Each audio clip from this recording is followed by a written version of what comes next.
Hi everybody, it's time for bee vlog number 2. Today we're not taking any honey out of the hives, we're actually going to be giving them more frames so that they have something to do, but Mum's going to explain more. And since we last here, the 4 hives now even have a front door. The bee hotel continues to grow. This is more of a resort now, to be honest. So first things first, what do? We are going to light up the smoker. A lot of people asked us why the smoke makes the bees drowsy. Basically, a smoke is a warning for fire, so it encourages the bees to be drowsy and to eat as much as they can and get nice and fed up, just in case a fire was to come along and ruin their home. So they're basically, yeah. So they're just storing up in the case of fire. So that's why smoke has that particular effect on them. Right, in we go. We just close it so the dogs can't get in. While we're in here with our bee suits on, we're going to top up the bird bath because the bees need a lot of water to keep the hives cool, and they'll take droplets into the hive, fan their wings, and that in turn will keep the hives cool when the temperature's like. Hang on a second. So this is the bird bath here. The bees take water from here into the hive. They shake it all off, or shake around. They transfer it onto their wings, and the wings fan at an incredible rate. So they've literally got bee air. This is their version of bee air conditioning. Yes. And in turn, when it's cold, they'll also vibrate their muscles. Yeah. To keep it warm, so that they can do it either way. To either use it to keep it warm or keep it cool. Okay, so let's go take a little look at the lavender. That's for next year. Once the bushes are bigger next year, that we'll have some more lavender flavoured honey rather than just the rapeseed. A couple of people asked this, and yes, the flavour of the honey will depend on the pollen and the flowers that the bees go for. So at the moment, our honey is quite solid because the bees are using a lot of rapeseed pollen, and that makes quite a thick honey. So by planting lots of lavender around their home, hopefully they'll go for the lavender instead, and you never know, it might give our honey a slightly lighter, potentially even a lavender sort of hint to it. This doesn't have an outer coating. No. This is just basically the hive.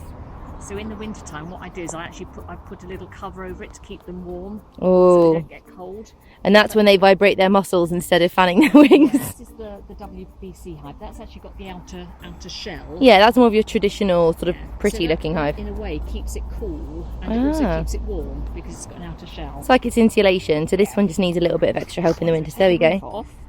Off. This is the one that's almost full. Yeah. So what I want to do is take this off. Right. This super off, pop it on there, and then put this one underneath it. So can we explain? So why is it that we want to? Bees have to keep busy. They get very unhappy if they're not busy. So I had a look in this the other day because I was checking to make sure that there weren't any ants getting into the hives, and all 4 hives are fine. There's no ants. That's good. But I've also got to make sure that they're kept busy and that there's things for them to do. As fill the comb. So if we open up this up, you'll see why the bees, they need something to do, don't they? Because they're working incredibly hard, and they've already filled these the frames that we put in last time we opened the hive. I'm taking off the crown board. There we go. Here they are, guys. There, you can see how busy that is already. Look, you can see some lovely honey. We don't want to take the honey straight away because it's just not worth it, because as you remember, it's quite a long and arduous process. When we use the extractor, it's 4 frames at a time, but we really need about 16 frames to make it worth.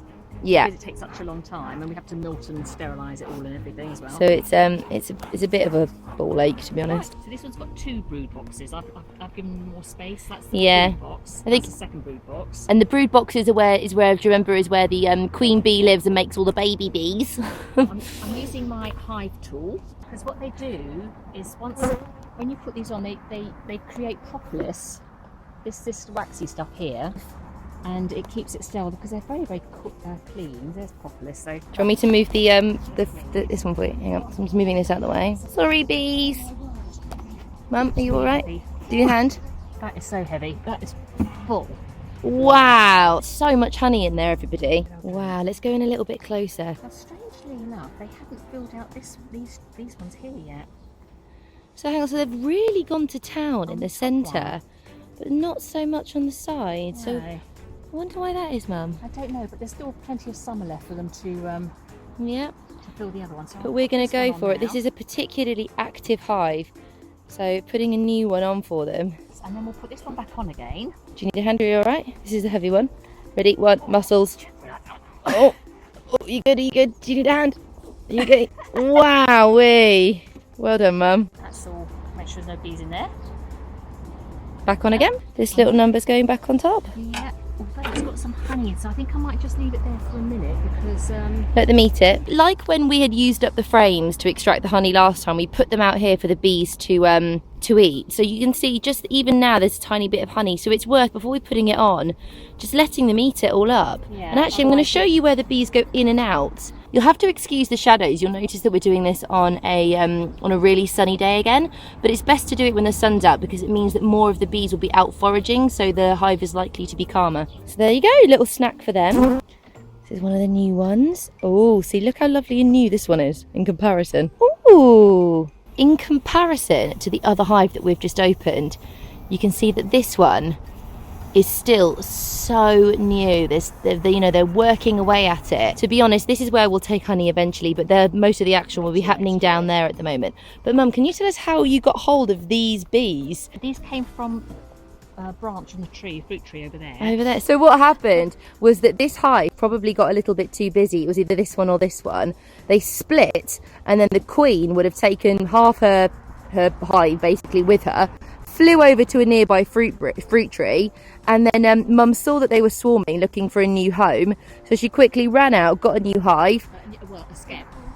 A skep? Is this a skep? No. When you see traditional photographs of hives, it's like a straw, like a beehive shape. Oh yeah. The ones that you get on the jam jar sort of picture.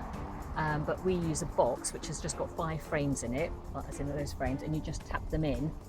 And then you put them in a hive afterwards? Yeah, and then what you can do is you take a couple of full frames of honey from one of the old hives, put it into the new hive, so they've got something to eat. So they don't mind having other old bees' honey? No, that's fine. Oh, and then this is where they are now, in here. And now let's go back to one of our successful and productive hives. Again, a very busy one. We're just going to check it, make sure that the ants haven't got in there, haven't got any diseases or anything. Break that properly. There we go. We like the crack. That means they're doing their job. That means they're keeping it clean. You ready?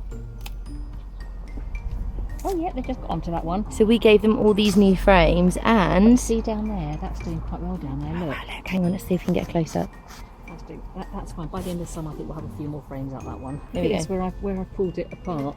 The way they seal it. Gosh, they really do seal that in, don't they? You can use Propolis for hay fever. You can buy stuff in the health food shop. So Propolis. Why? Is it just because it's a really strong form of the pollen, or?